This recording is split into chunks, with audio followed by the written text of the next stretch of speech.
I'm Tony Sheppard, and I'm the chairperson of the International Board for the Certification of Group Psychotherapists. And I'm here with Dr. Scott Rutan today to talk about the Bernard Training Award. And I'd like to start out with just congratulating you on being the 2020 recipient of the award. Thank you. I'm honored. Touched. AGPA has been my primary organization I joined in 1970. So it's quite an honor to be given that award. And Harold was a dear friend. So anything with his name on it means a lot to me. I'll add a personal touch to this. You were one of the first group psychotherapists that I trained with early in my career. And I will say that you had a profound effect on me as a young group therapist. Thank you. That means a lot. I appreciate that. So on that note, you have trained a lot of group therapists in your career. That means I'm very old. What is your advice to someone who's considering getting into the field of group psychotherapy? To find a good mentor, to find a good teacher. Group therapy is a very different animal than individual. You're confronted with a lot more confrontations, a lot less transparency, a lot more powerful emotions. And you just need somebody who will loan you experience and guide you through, particularly the early years while you're gaining that experience. And one of the most important things they'll teach you is how to bear affect without having to act. And the second thing that they'll really teach you is how to trust the group. That if you can set up a group that's a safe enough place, it will automatically heal the people that are in it. And but those are things that don't come naturally. You have to have somebody who will guide you. Norm Nyberg was my first teacher and mentor, and he brought me to my first AGPA meeting. I stayed with him in the room, and he paid for my first meeting. That's interesting because as you talk to people in this organization, you learn most people will go to who their mentor was. So it speaks to your point of finding yourself a mentor and a teacher.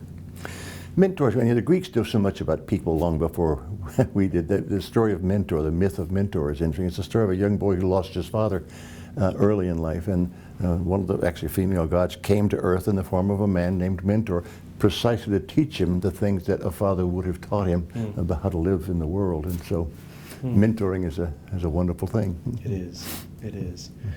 What are some of the most important tools and resources that you've utilized as a teacher and a mentor and a trainer over the years? Well, the tools are primarily, I think, learning the theory that you work with. There are lots of different theories, but theory leads to technique. So if you can become clear about what are those healing factors that you trust. I mean, if 6 people, excellent group therapists, all could somehow lead the identical group, they would do it differently. They'd see different things, they'd call on different things. It would work, they would all work. But for you to know what you do, it's important to know what are those things you look for. Do you look for anger? Do you look for intimacy? Do you look for insight? Do you look for passion? Look for transference? So that when you see it, you do it, and then the technique is automatic. So I hear you saying that there's not one right way to do it, but you need to know. You need to know which way it is. That's right. So when you start, you'll borrow your teacher's philosophy, and that may or may not be a good fit. I remember one time Norm Nyberg was supervising my practice, my individual, and he said something about one patient that just was, that sounded so right to me. So I used it for all my patients that week, and it worked for all of them. So, but it was just rote. So, and it takes a long time to sort of find out where you are. One of my most important books I read was Persuasion and Healing by Jerome Frank. And he studied a variety of different modalities, and he said the really important thing was the relationship.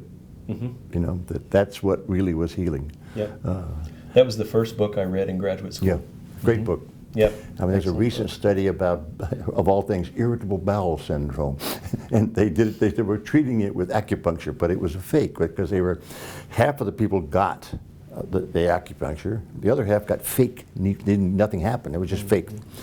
And half of the people got a doctor who came in and just did whatever they did, either the fake one or the real one. And the other half got a doctor that came in and talked to them, was interested, asked them how they were. The people who got well, no matter whether they got AGPA or didn't get AGPA, were the people that the doctor talked to them. They were the ones that had the effect. So I mean, all kinds of things all around prove over and over and over that it's the relationship that heals, really. You know. So. You might be aware that the American Psychological Association recently, I think within the last couple of years, recognized group psychology, group therapy as a specialized area of practice. At long last. At long last. I'm interested to hear your thoughts on the importance of that. Well, I think it's very important for several reasons. For one, it documents that the skills involved in doing group therapy are different, that are unique, and they are a special skill. You can't just take individual therapists and put them in a group and say, okay, it's different. And so there's a specific kind of training that's required. Secondly, I think it might have some impact on the insurance agencies, and seeing group therapy as not only a viable but an economical form of treatment. I mean, for most of my career, when I would do a diagnosis and disposition, I would never ask the question of should this person be seen in group. I would always ask, is there any reason why this person should not be seen in group? You know, it's interesting that you mention insurance companies, because there have been some conversations that have emerged since that designation. I mean, just as an example, I ran with Ann Alonso for about 20 years, a group of very disturbed patients. It was a teaching group. We had residents and people observing the group, but we ran this group of people who'd been on the waiting list for a long time. Nobody picked them up. They'd been hospitalized multiple times annually, lots of different stuff. We ran that group for, as I say, decades and decades. And during all that time, not one member of that group who was going to the group went to the hospital. Not once. Now, what insurance company wouldn't say, oh, okay, we'll pay $30, $40 a week as opposed to $10,000 to $15,000 every 6 months or so, but somehow they couldn't make the case. It's true, though. It's true. It's true. Yeah. Yeah. Talk a little bit about why you think it's important for group therapists to be well trained. Because groups are like scalpels. They can be very healing or very hurtful, depending on where they land. I like that. And it takes somebody who really knows what they're doing to make sure that the healing forces are going in the right direction. I mean, we've all seen groups where there's somebody who's scapegoated and somebody's hurt very badly.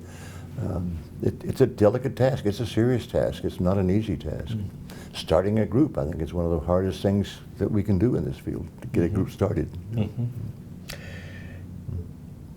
What would be, you've trained generations of group therapists. One of the things that I like is bringing new people into the field. Oh, yeah. It's so rewarding. I train new group therapists. What message do you have for people entering this field?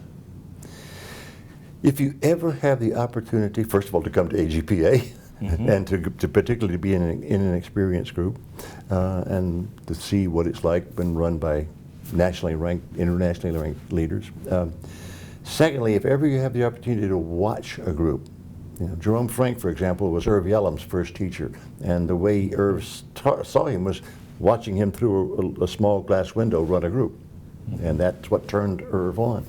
And I think that if you ever want to see how to help young clinicians learn how to bear affect without having to act, is be a silent observer and watch some senior person run a group. And things that would otherwise have terrified you, you've seen it. You've seen, oh, okay, that's going to be all right. Groups can tolerate an enormous amount. I remember one thing that I remember most, I think, from my training with you was that you said in group people are doing the best they can to be in relationship. Yeah.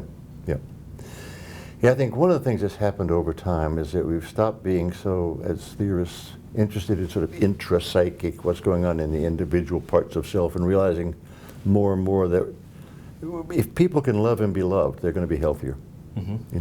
The Harvard Happiness Study, which has been going on for decades, has all kinds of conclusions. The most important conclusion is that people who have healthy relationships are physically healthier. So yes, I'm always looking in groups for however obstinate people are, they're doing the best they can. It's like skunks. You know, skunks are lovely little animals. They only stink up the joint when they're scared. Right? So I like that. Yeah. I like that. Well, Scott, I really appreciate you sitting down with me, and again, I look forward to presenting the award to you, and congratulations, well-deserved honor. Thank you, Tony. Appreciate it. Yep.